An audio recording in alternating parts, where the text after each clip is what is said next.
ایک जमीन जिस पर सदियों तक एक ऐसा बादशाह हुक्मरानी करता रहा जो सिर्फ ताज का नहीं खुदा होने का दावा करता था। मैं तुम्हारा राब हूं, जिसके लिए लोग जमीन पर नहीं सजदों में चलते रहे।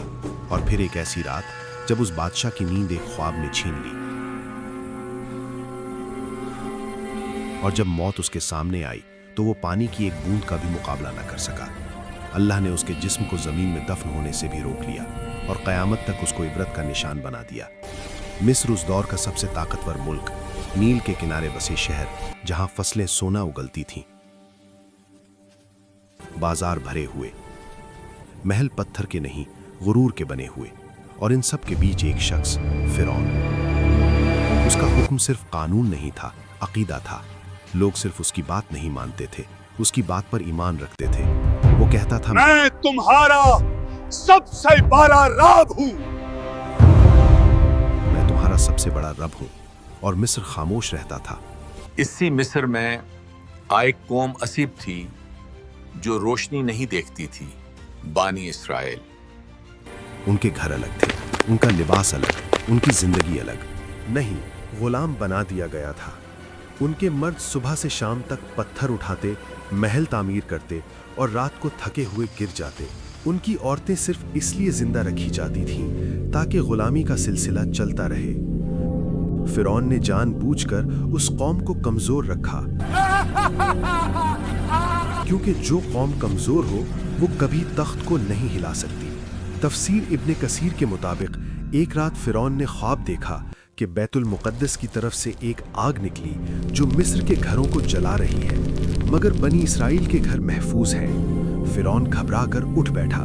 ये पहली बार था कि उसने खुद को कमजोर महसूस किया। नुजूमियों को बुलाया गया और कहा गया, बानी इसराइल में एक लड़का पैदा होगा जो तेरी जवाल का सबब बनेगा।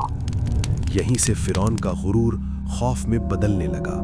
जब दिल में डर आ जाए तो अक्ल चली जाती है, और जब अक्ल चली जाए तो जुल्म जन्म लेता है। उसने हुक्म दिया, बनी इसराइल के हर पैदा होने वाले लड़के को कत्ल कर दो। शहर शहर तलवार चली, माओं की गोदें उजड़ गईं, हजारों मासूम कत्ल हुए। इसी जुल्म के दौर में हज़रत मूसा अलैहिस्सलाम पैदा हुए। उनकी वालिदा हर लम्हा खौफ में रहती थी। तब अल्लाह ने फरमाया, इसी दूध पिलाओ और जब खतरा महसूस हो तो दरिया में डाल देना और डरना इसे नहीं। दूध पिलाओ और जब खतरा महसूस हो तो दरिया में डाल देना, डरना नहीं, हम इसे तुम्हें वापस लौटा देंगे। माँ ने एक संदूक बनाया और बच्चे को दरिया के हवाले कर दिया। संदूक बहता हुआ फिरौन के महल तक पहुंचा। फिरौन की बीवी हजरत आसिया ने बच्चे को देखा तो दिल में मोहब्बत डाल दी गई। उन्होंने कहा, इसे कत्ल मत करो माँ, क्या मालूम ये हमारे लिए इसे फायदेमंद कत्ल हो। ना करो, शायद ये हमारे लिए फायदेमंद हो। यूं मूसा अलैहिस्सलाम उसी महल में परवरिश पाने लगे जहां से उनके कत्ल का हुक्म निकला था। वक्त गुजरता गया। एक दिन एक मिस्री और बनी इसराइली लड़ रहे थे। मूसा अलैहिस्सलाम ने मुदाखलत की और एक घूंसा मारा, मिस्री मर गया। उन्हें एहसास हुआ और अल्लाह से मुआफ़ी मांगी, और अल्लाह फरमाता है, और फिर हमने उन्हें माफ कर दिया। मगर मिस्री ने मुआफ़ न किया। कत्ल का हुक्म जारी हुआ और मूसा अलैहिस्सलाम मदियन की तरफ हिजरत कर गए।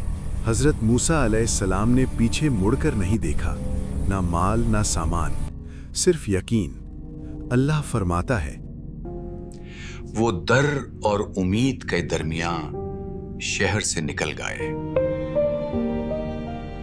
आखिर मूसा अलैहिस्सलाम मदियन पहुंचे।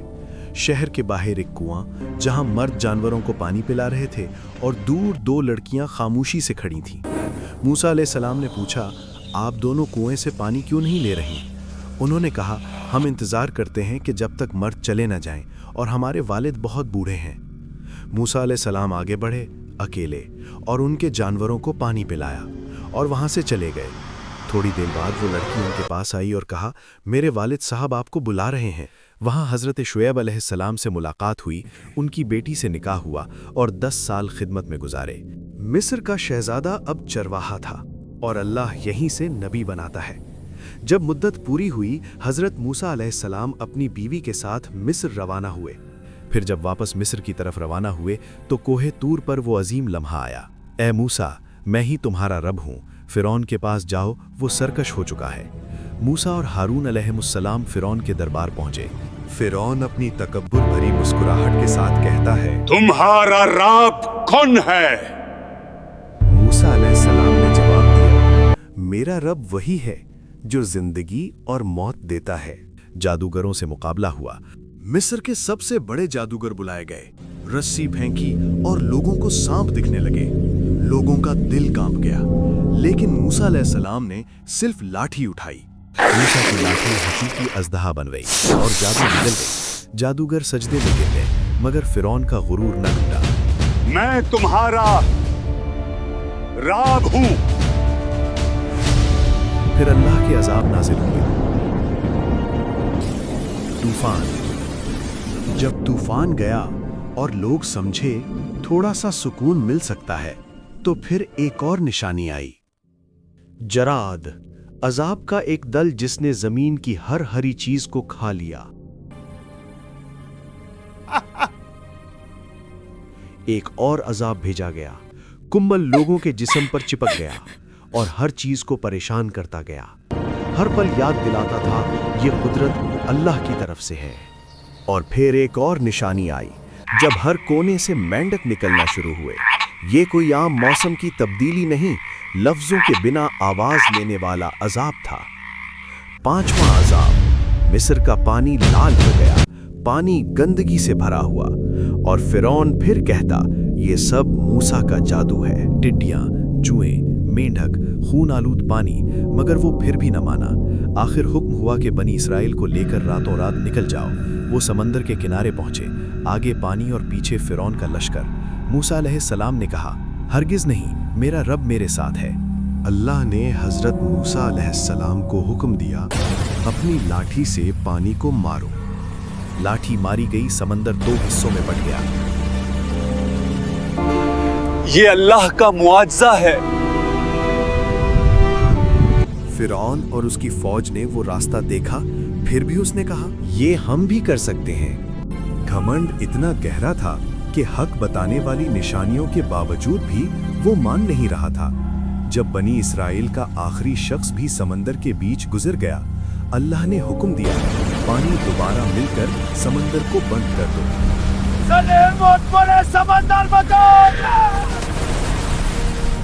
डूबते मैं ईमान लाया। मैं उस रब पर ईमान लाया जिस पर बनी इसराइल ईमान लाए, मगर तब देर हो चुकी थी। अल्लाह ने फरमाया, आज हम तेरे जिस्म को बचा लेंगे ताकि तू इबरत का निशान बने। हजरत आसिया ने ईमान पर साबित कदम रहकर जन्नत का मकाम पाया।